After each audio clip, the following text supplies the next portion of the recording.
म doctor Manoj Kumar Rai, chancellor of divine theological open university र साथै नेपाली पुस्तक सङ्ग्रहालयको संरक्षकको तर्फबाट सम्पूर्ण लेखकहरूलाई र साथै पाठकवर्गलाई धन्यवाद दिन्छौँ, जो सबैले सहयोग गर्नुभएको कारणले गर्दा आज हाम्रो नेपाली पुस्तक सङ्ग्रहालयमा 30,000 पुस्तकहरू पुगिसकेका छन्।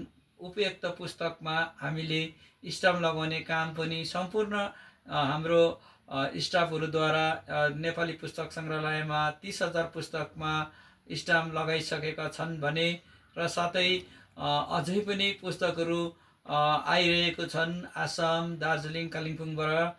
र जतिले पनि अहिलेसम्म सहयोग गर्नुभएको छ सिक्किमबाट उहाँहरूलाई धन्यवाद दिन्छौँ। र साथै दार्जिलिङ, कालिम्पोङ, डुवर्स, आसाम, नेपाल र संसारको विभिन्न जग्गाबाट सहयोग गर्नुहुने सम्पूर्ण लेखकहरूलाई हाम्रो नेपाली पुस्तक सङ्ग्रहालयको तर्फबाट सहृदयबाट सम्पूर्णलाई धन्यवाद दिँदछौँ।